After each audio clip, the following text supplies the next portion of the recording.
Hello everybody, and welcome back to a brand new video. In today's video, we'll be talking about the updated results of the 2022 midterms and where we're at as of right now. So again, I do want to say neither the House nor the Senate at the time of this video being published have been called, so we do not know who will control Congress. So in a way, we're still kind of in square one, but we have a better idea and we know where a lot of the key races are headed. So let's start with the Senate. We're going to work our way across the country. And we're looking at some key races and what they mean, what I was expecting, and obviously I'll do a full autopsy video of my predictions compared to what actually happened after all the results are called and whatnot. But let's just start by talking about broad expectations versus actual outcomes here.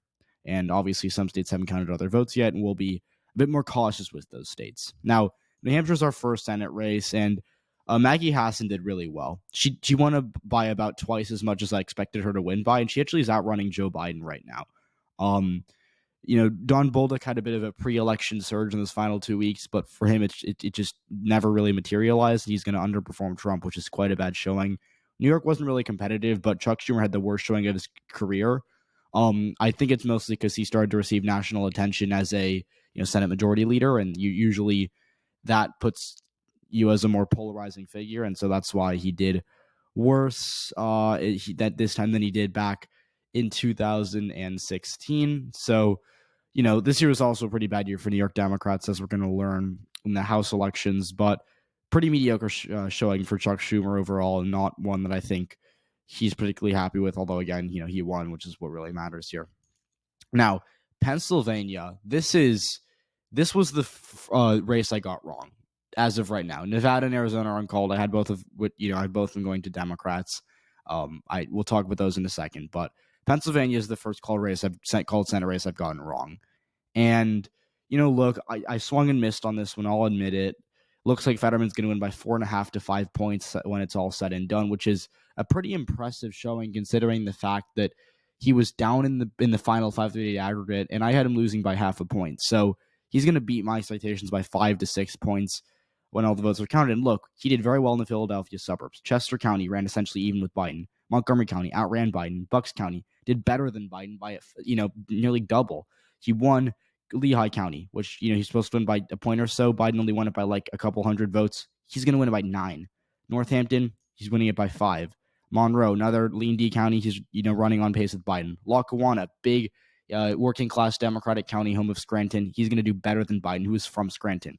Center County, this is where the university, Penn State is. He did a little better than Biden, I believe. He did about, a point or so better. Dauphin ran about even with Biden. Allegheny, this is massive. This is his home base. Pittsburgh, he did 9% better than Joe Biden here. Then Erie, this is kind of the swing county of the working class Pennsylvanian electorate. He did 8% better than Biden. So in all these blue counties, he did better. Let's talk about some of the light red counties. Luzerne, he did better than Biden by, 5 or 6 points. He did better in Carbon. He did better in Pike by a fair amount. He was able to run even better than Biden in Berks. Biden did quite well in Berks. He lost it by only 8, I think, and Fetterman did 3 points better there. Lancaster, he did, I think, maybe a point or so better than Biden.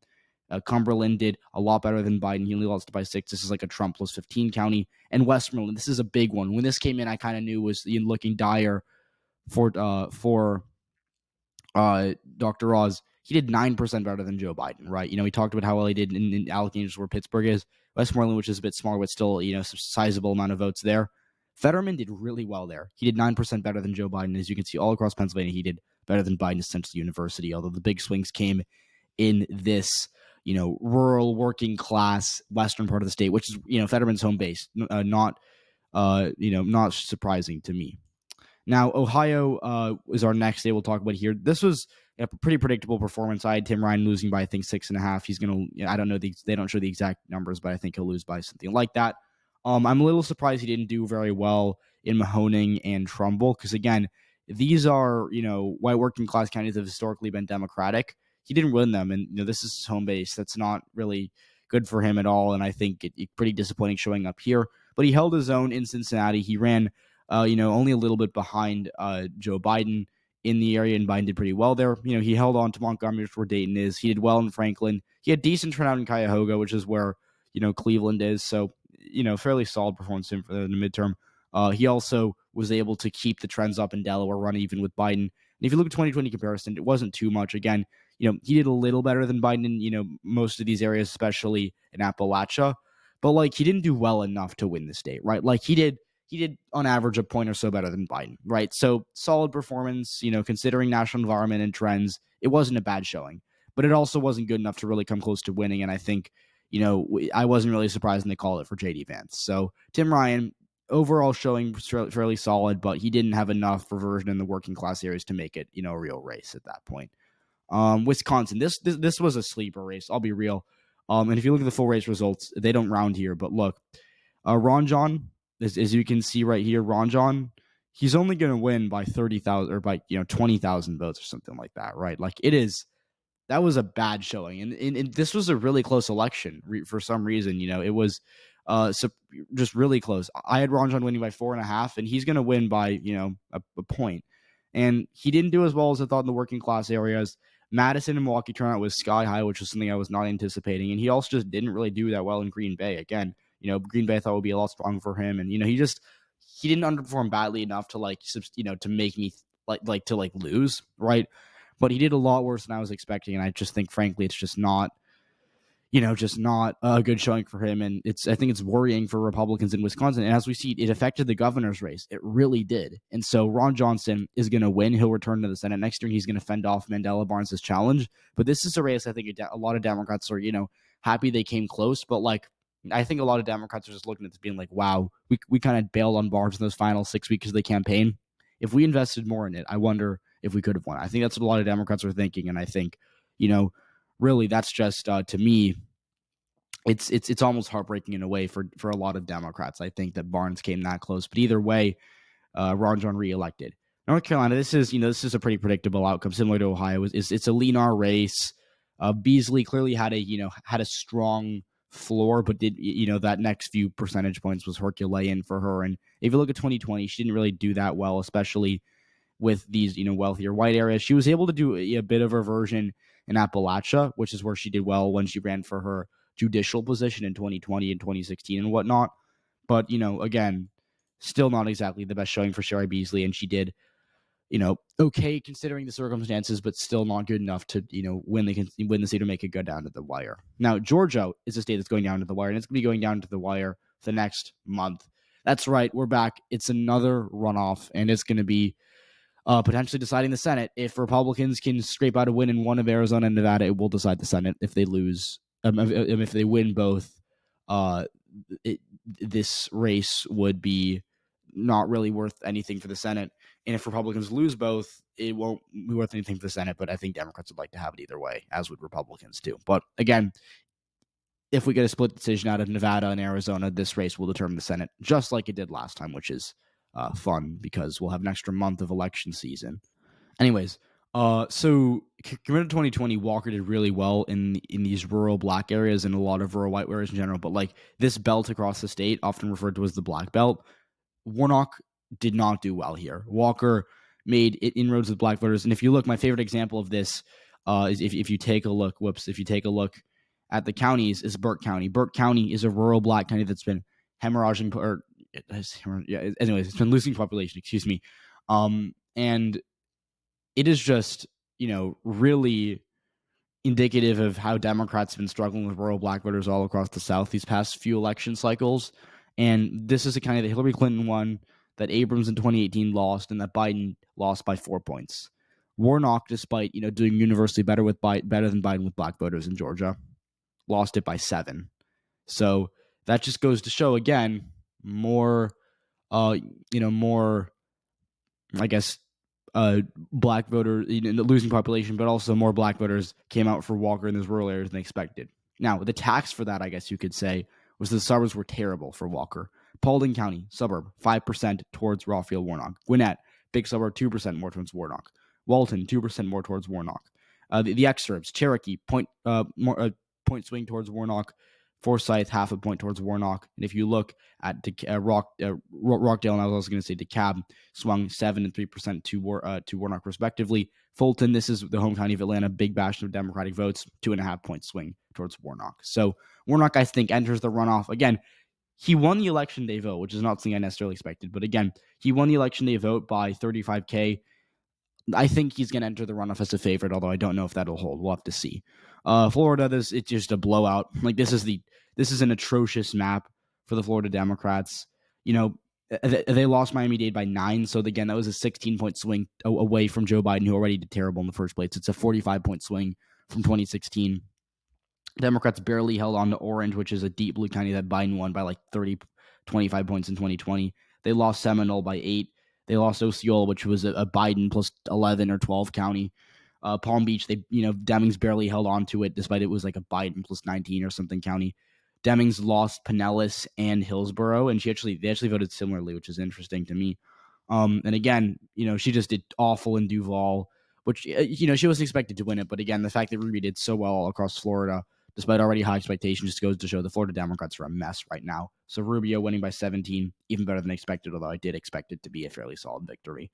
Let's talk about Colorado. Colorado is interesting because Joe Day did not, do well at all. He was expected to maybe be within 6 or 7 points, and he lost by 11, just did not really perform particularly well in these rural southern areas, did not get the base out, and lost ground with Hispanics. Nevada and Arizona, that's a separate video for another time. We'll be talking about that tomorrow, focusing on the uncalled races. But, Washington was not close. In the end, there was some hype about that. It did not end up being close. So Senate right now, I think, give the advantage to Democrats. I know they're a seat down, but Republicans are underdogs in all 3 of these remaining seats. And, I think when you look at what's happening in Nevada and Arizona, I think they're positive trends for Democrats. Although again, still a while to go. And then Georgia, I think runoffs tend to favor Democrats. So right now, if I had to bet, I'd say 51 Democrats. But again, we're going to have to see. Now, let's talk about the House. The House, a lot to talk about. That's its own separate video. But let's just look at some of the seats that were really interesting. So the first of these seats, or the first state I want to look at is New York. So New York, unmitigated disaster for Democrats. I know, the election as a whole is pretty good for Democrats compared to expectations, but it looks like they're about to lose New York 22. That was a failed pickup opportunity. Mark Molinauer came back and beat Josh Riley in New York 19. That was a Biden plus 5 seat they lost. Pat Ryan's going to barely hold on to his Biden plus 8 seat, which is electorally lackluster compared to what he did just in August, where he outran Biden by a point in a Biden plus 1 seat. Now going to barely hold on to a Biden plus 8 seat. Mike Lawler beat the DCCC chair, Sean Patrick Maloney, who's basically in charge of Democratic finances and campaign operations this year. He got ousted by Mike Lawler. And then Long Island was terrible for Democrats. That Nick LaLota was considered to be maybe a sleeper flip for Democrats. They lost it by 12. They lost. This is my sleeper flip. I called it. I don't want to be Red Eagle here, but this is a seat I'm proud of predicting right. This was a seat Biden plus 8. They lost it by 8. 16-point swing. Look at Rice's seat. This was a Biden plus, I think, 14 seat. They lost it by 4%. Pennsylvania, though. So, New York really bad. But Pennsylvania was better for Democrats. It was actually really good for them, I'll say. Fitzpatrick's seat was surprisingly close. I had him winning by 11 in the best case scenario for his opponent, and he won by 10. If you look at Matt Cartwright, he held on to this Trump plus 3 seat. Susan Wild shocked the world. No one had her favored, even really close to favored. She won by 2 in this narrow Biden seat. And then Chris DeLuzio, a progressive Democrat, outran Biden by a point in this suburban Pittsburgh seat. That's pretty surprising to me. Ohio, really good for Democrats. Marcy Copter in a Trump plus 3 district won by 14 points. It was a double-digit victory for her. That's pretty striking to me. Suburban Cincinnati, Greg Landsman won by almost 5. And then in Ohio District 13, Akron turnout was sky high for Democrats, electing Amelia Sykes to Congress. Michigan, bit of a mixed bag, but overall, Democrats won 3 for 4 in their competitive seats. Hillary Schulten, really smoked John Gibbs in this Biden plus 8 seat. Another example of, her outrunning Biden.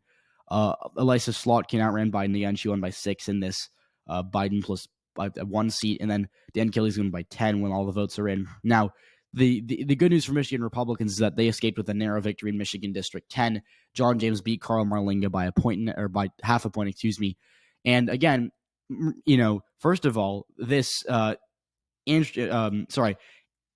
Kirby, who is the progressive essentially party nominee, indirectly gave James the election. And in addition to that, Democrats got outspent here $3 million to $150K. They could have easily won it had they invested more money, which is an interesting stat.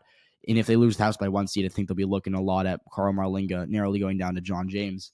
So that's the Midwest for you. There's a few more results, but we'll save that for the next video. Then I do want to go over to New Mexico, where New York Times is on the verge of calling it for Gabe Vasquez. His opponent, Yvette Herrell, has already conceded. That's another Democratic pickup. Lauren Boebert's seat is literally as close as it gets right now. It could change by the time this video comes out, which will come out on Thursday morning, being filmed on Wednesday night. But again, that race was safe Republican, and the fact that it's this close is pretty striking for Republicans. This is another seat hasn't officially been called, but is all but over.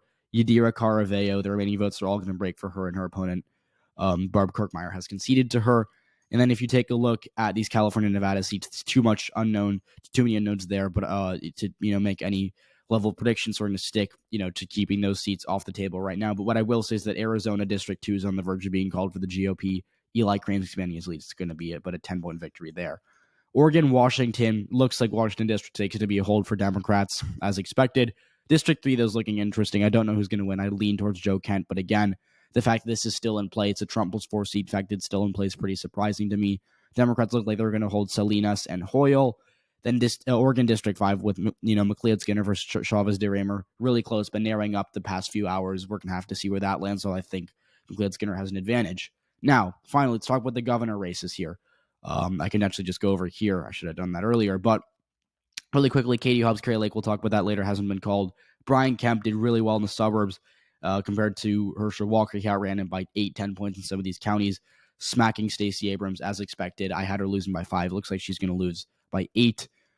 Kansas, I got this race wrong, guys. I called it wrong. I swung and missed on my hot take here. Derek Schmidt did end up losing to Laura Kelly, incumbent Democrat, winning by 1.5.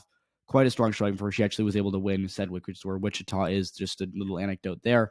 Michigan, double-digit victory for Michigan Democrats. That I was shocked by how large that was. Nevada, too close to call right now, but it looks like Lombardo is going to win, although I'm not going to call that yet.